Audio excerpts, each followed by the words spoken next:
Assalamualaikum warahmatullahi wabarakatuh. Perkenalkan, nama saya Memila Tedu dari jurusan Biologi Fakultas Matematika dan Ilmu Pengetahuan Alam di Universitas Negeri Gorontalo. Baiklah, di sini saya akan mempresentasikan materi tentang replikasi DNA dan sintesis protein. Yang pertama, replikasi DNA dan sintesis protein adalah dua hal yang dilakukan sebelum pembelahan sel. Yang kedua, bertujuan untuk menghasilkan segala sesuatu dalam sel menjadi 2 kali lipat untuk keperluan pembelahan sel. Dan yang ketiga, memiliki istilah penyalin kode gen, diartikan sebagai pembentukan DNA atau RNA baru yang memiliki basa nitrogen berlawanan dengan DNA atau RNA yang disalin. Sedangkan replikasi DNA merupakan proses penggandaan DNA baru menggunakan DNA yang telah ada. Seperti pada model mengenai proses replikasi DNA dapat kita lihat pada gambar. Yang pertama ada gambar model konservatif, di mana DNA induk menghasilkan DNA yang baru secara utuh. Next, ada model semi konservatif, di mana DNA induk menjadi 2 buah rantai masing-masing. Rantai membentuk DNA baru. Dan yang ketiga yaitu model dispersif, atau DNA induk menjadi rantai yang terputus-putus menjadi rantai membentuk DNA baru. Selanjutnya yaitu model yang diakui sampai sekarang adalah model semi konservatif. Dan yang kedua yaitu komponen-komponen yang bekerja dalam replikasi DNA antara lain DNA, enzim helikase, enzim topoisomerase, enzim DNA polimerase, dan enzim ligase. Dan yang terakhir yakni proses replikasi DNA menurut model semi konservatif dapat kita lihat pada gambar.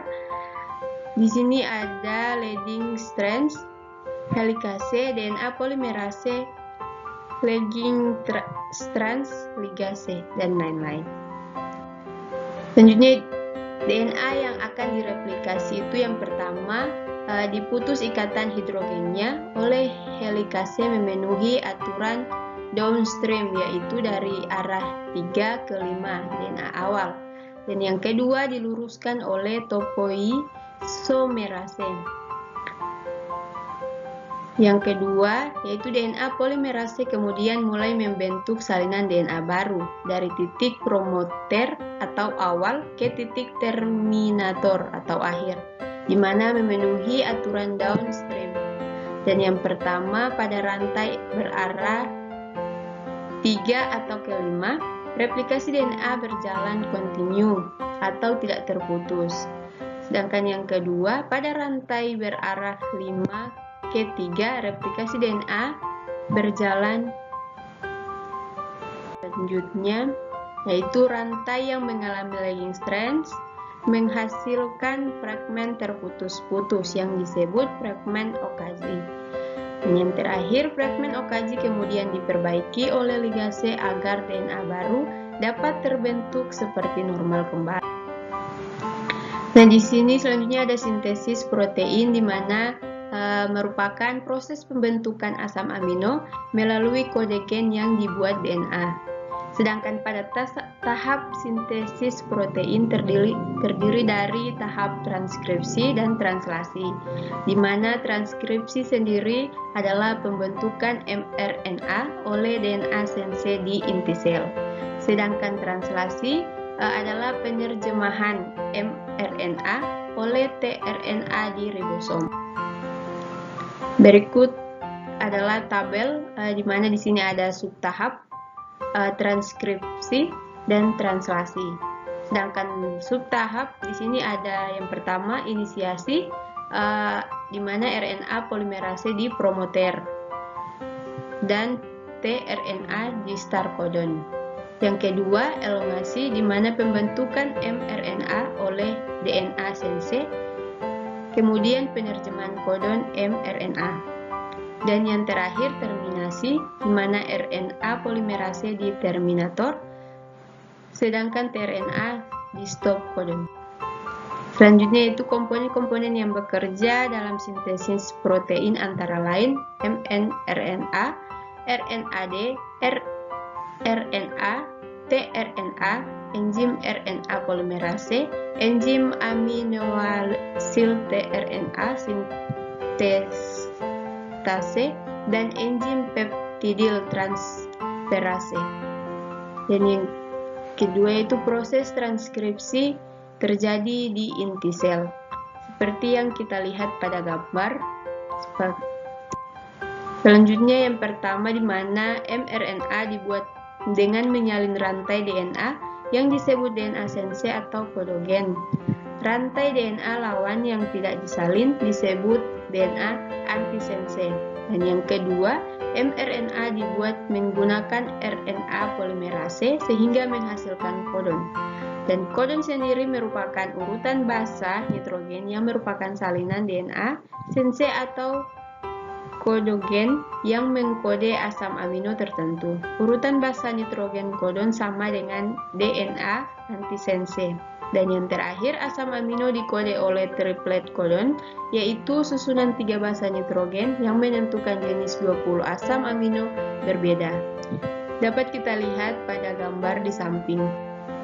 Selanjutnya, redundansi adalah keadaan di mana satu jenis asam amino dapat dikode oleh satu triplet kodon. Dan proses translasi terjadi di ribosom, dapat kita lihat pada gambar. Selanjutnya, mRNA lalu keluar dari inti sel dan berikatan dengan RNA pada ribosom. Sedangkan yang kedua, tRNA lalu mencari start codon AUG pada mRNA untuk melalui translasi. Sedangkan pada start codon yang pertama, unit ribosom kecil dan besar bergabung. Yang kedua, AUG mengkode metionin atau met, sehingga setiap protein pasti mengandung metionin. Sedangkan selama translasi yang pertama, tRNA mengenali kodon menggunakan antikodon. Dan yang kedua, asam amino yang dikode tRNA lalu dibentuk oleh atau diikatkan dengan tRNA menggunakan aminoasil tRNA.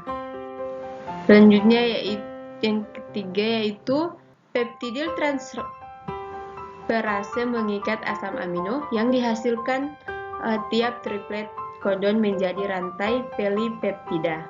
Dan yang keempat, tRNA terhenti menerjemahkan setelah menjadi stop kodon atau UAA, UAG, serta UGA. Sedangkan pada stop kodon yang pertama tidak ada asam amino yang dikode.